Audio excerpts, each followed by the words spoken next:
bailamos, cuando cantamos, cuando la fiesta es un celebrar gozosos el día grande Pentecostés, cuando llevamos en nuestras manos un resplandor de luz, en nuestro pecho vive y palpita el que murió en la cruz. Es un gusto para la Fraternidad Laical Dominica Santa María Magdalena de San Pedro Sula contar con ustedes nuevamente en este domingo de Pentecostés, donde reflexionaremos el Evangelio tomado de San Juan, capítulo 20, versículo del 19 al 23. Gloria a ti, Señor. La tarde de ese mismo día, el primero de la semana, los discípulos estaban puertas cerradas por miedo a los judíos. Jesús se hizo presente allí, de pie en medio de ellos.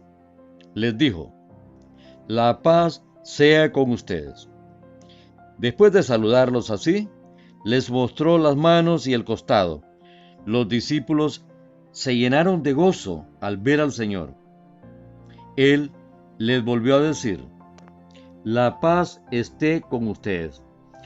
Así como el Padre me envió a mí, así los envió a ustedes. Dicho esto, sopló sobre ellos. Reciban el Espíritu Santo. A quienes ustedes perdonen, queden perdonados, y a quienes no libren de sus pecados, queden atados. Lo leído y escuchado es palabra del Señor. Gloria a ti, Señor Jesús. La escena en el Evangelio nos describe un grupo de personas encerradas, asustadas y sobre todo desorientadas. No saben qué esperar, y de repente Jesús se les aparece para ofrecerles algo tan sencillo como la paz.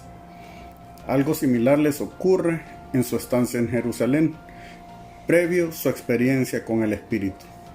El miedo y la incertidumbre parecen no quererse ir. En ambas ocasiones, el Espíritu manifestado, ya sea como suave brisa o como lenguas de fuego, va abriéndose paso para comunicarse en el lenguaje de Dios, el lenguaje universal, el lenguaje que todos entendemos, el lenguaje del amor.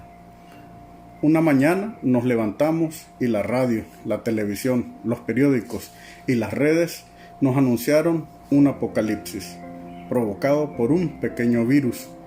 Nos masacraron con toneladas de información, sin importar si esta era verdadera o no. Los muertos se cuentan por cientos de miles. Muchos religiosos auguran y dicen que esto es un castigo divino, un acto de un Dios airado, enojado. Por otro lado, los científicos no terminan de ponerse de acuerdo, sin contar con los miles y miles de afectados por la economía, golpeada fuertemente por la epidemia. En lo único que todos concuerdan es que tanto en el presente como en el futuro es incierto y es oscuro. Nos encontramos encerrados y con miedo, abandonados y a merced del destino. ¿Qué podemos decir? ¿O siquiera tenemos algo que decir? El Espíritu, hoy, igual que en esos días, está inquieto y con ganas de comunicar vida. El lenguaje que habla es el lenguaje del amor de Dios, vida, esperanza. ¿Cómo sabemos entonces quién habla de parte del Espíritu? Son aquellos cuyo lenguaje es la defensa de la vida, que son capaces de, en medio del apocalipsis, comunicar la vida, hablar el lenguaje universal de Dios. Amor tierno de madre y padre que se manifiesta con más fuerza cuando más se le necesita. Nosotros como seres humanos tendemos a esperar grandes milagros como manifestaciones del Espíritu, pero este también se manifiesta en gestos tan pequeños como compartir lo que tenemos y dar aún de lo que nos hace falta.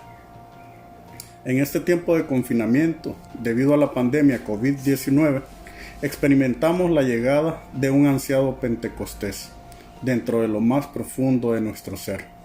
La llegada de ese Espíritu de Dios que nos hace confiar plenamente en su cercanía, en su caminar a nuestro lado desde el inicio de los tiempos.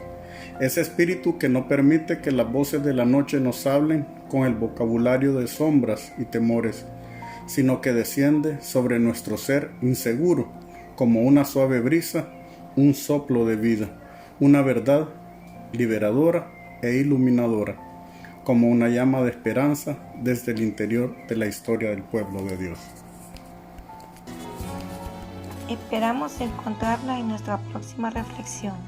Gracias por compartir y seguir reflexionando con nosotros.